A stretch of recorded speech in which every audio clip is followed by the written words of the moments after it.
He's going to fill himself. Fill himself. I'll get it out. Go ahead, Bob. I'm Bob McPhail, and normally I tell moth-style stories. They are personal, they are true, and that means that they are factual. Today we're doing something different.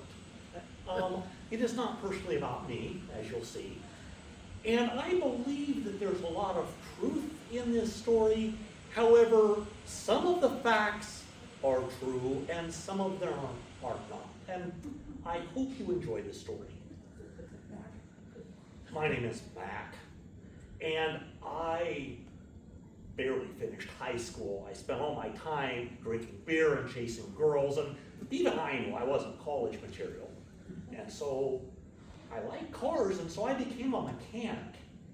But this is at a time when cars were getting a lot more electronical, and I am more mechanical, and so I needed a new career, and I got a commercial driver's license. And I became a school bus driver. That didn't last very long.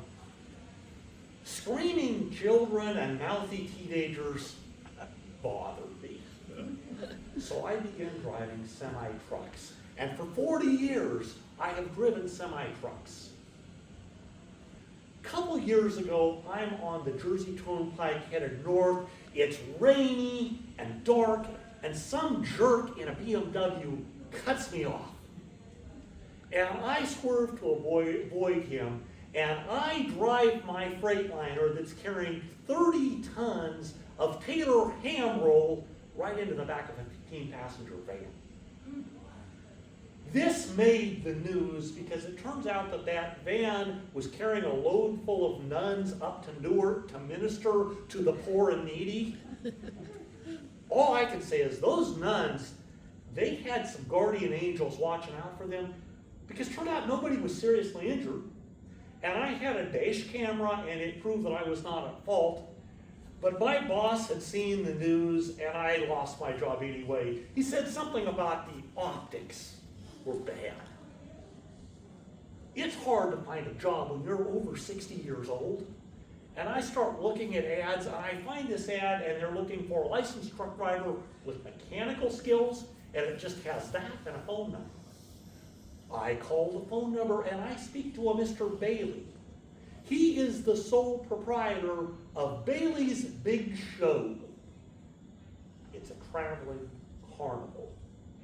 The job is driving a semi-truck that pulls around an attraction called the world-famous Creep Show, haunted house. And he shows me this whole setup. The semi is the oldest Peterbilt truck I've ever seen. And it's got a sleeper cab. And like most trucks, the sleeper cab smells like stale cigarette smoke and spilled beer and years of desperation. And then he shows me this mobile haunted house. And it's even older than the Peterbilt. It's all, the signs on the false front are all faded, and it creaks and rattles and bangs in places that shouldn't be creaking or rattling or banging. But he points out that the brake lights work, the brakes work, and the tires are fair. And then he mentions the salary. And the pay is significantly more than I expected I would receive. And so I'm nodding along. And then he looks at me kind of strangely and he says, "Mr. McPhail, do you rattle easily? You look like you might be a calm guy." And I'm thinking to myself, well, I didn't rattle when I flattened a van load of nuns. But out loud I said, "Yes, sir, I can stay calm." And he looks at me and nods and he says, "Excellent. The last feller we had driving this truck, it didn't work out so well because he couldn't stay calm." You see, you have to understand something about this Creep Show. She is, how do I say it? The Creep Show is mighty peculiar. And so I need someone who, if they happen to observe something strange or unusual or unexplainable, they can just keep doing their job. Because your job is keeping this creep show ride running so that that line of people at the ticket booth can keep buying tickets from us. Now, it is possible that some of our clientele may come to you all hot and bothered and complaining because they have also observed something strange or unusual.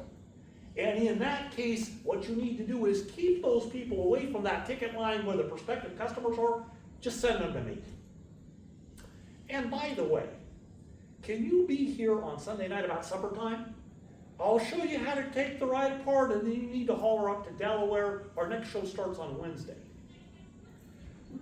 Now, I was really desperate for a job, and I know that first part sounded kind of strange, but the pay was really good, and so on Sunday at supper time, I showed up, and I started a new career as a carny. And I liked the job. Did I mention the pay was really good? But it wasn't so bad because I didn't have to drive all the time. I would haul that semi to a carnival, set up the creep show, and then I was just kind of on call while the carnival ran. And I did spend some of that time. I tried to make that creep show better. And I remember right away, Mr. Bailey, he didn't want to spend any money on anything. But I greased and oiled and tinkered, and all those rattles and bangs and clanks that weren't supposed to happen, I made go away. And I fixed some shorts in the sound system so the soundtrack didn't buzz all the time. And I got that Peterbilt purring like a kitten. But while I'm doing this, I am discovering that indeed the world-famous creep show is mighty peculiar.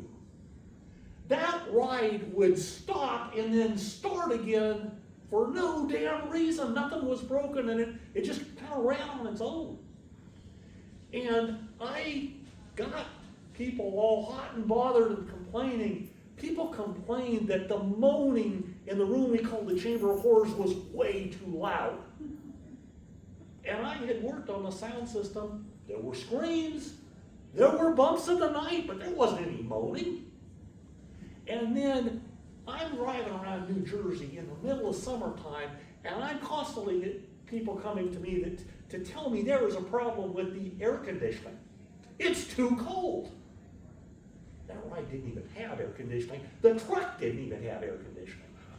And then once in a while, some kid would come off that ride, and they were clearly terrified, which made no sense because the creep show was just this old, musty-smelling, dusty, cheesy old haunted house that was full of old junk. And I just didn't get why it was scary. I got to know my coworkers too. My favorite one was Madame Esmeralda. She was a fortune teller. Of course, she got drunk one night and told me that actually her name was Fran Johnson. But she was really cool. She sounded like she'd started chain-smoking Lucky Strike cigarettes when she was in grade school, and she really liked her gin. And one night she stubs out a cigarette and she looks at me and she says, "Mac, that creep show, I have the special senses. And I'm telling you, it's possessed. There is a restless spirit in there. And I don't know if it's evil or not, but it's tired of traveling all over the country, and it gets bothered by yelling children and mouthy teenagers." And I'm thinking, don't we all? That's why I was no longer a bus driver. I started out as a school bus driver. But I just kind of nodded because did I mention that the pay was really good for this job? Well, at the end of that summer, we're set up in Little Rockaway. And it's a rainy Sunday night, and so I'm nothing to do. I'm just hanging out in the sleeper cabin. There's a knock on the door. The ticket taker says, "Hey, Mac, can you come out here?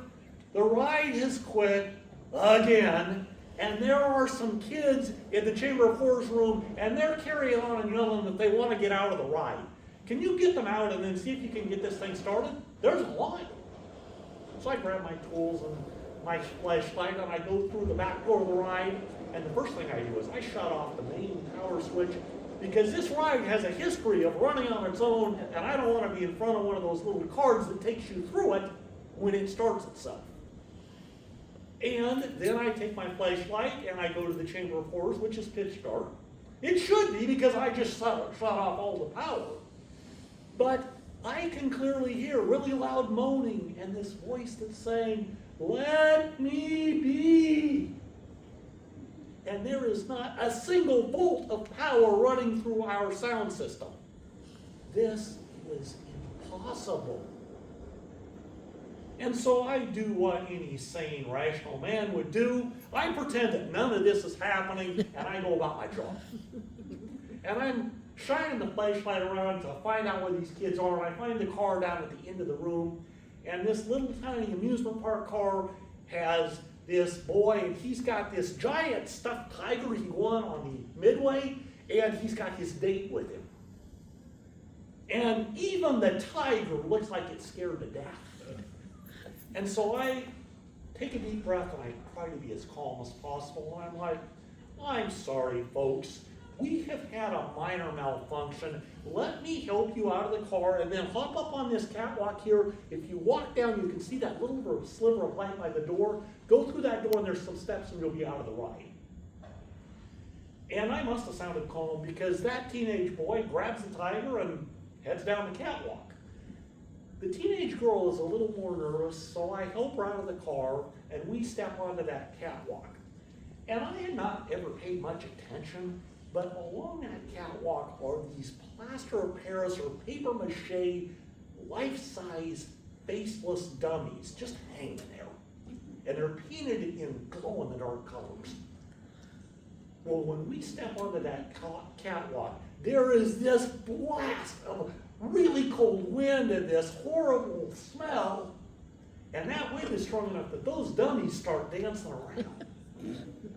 And one of the dummies' arms sort of reaches over and gently pats that teenage girl on the top of the head. Understandably, she freaks out. And she starts swinging. And I gotta tell you that for a relatively small teenage girl, that kid packed one hell of a punch. She punched that dummy right in the face, and she hit it so hard that the plaster of Paris just kind of exploded. And we're both frozen, because in the flickering light of my flashlight, we can see what's underneath the paper mache and plaster of Paris. And it is clearly what is left of a human head, and the bottom jaw is clattering like it wants to talk to us. That girl fainted dead away. And for me, the whole room is spinning, and I managed to get a couple breaths in and kind of collect myself. I scoop that teenage girl up. I get as far as possible as I can away from that dummy, and we get the heck out of the creep show.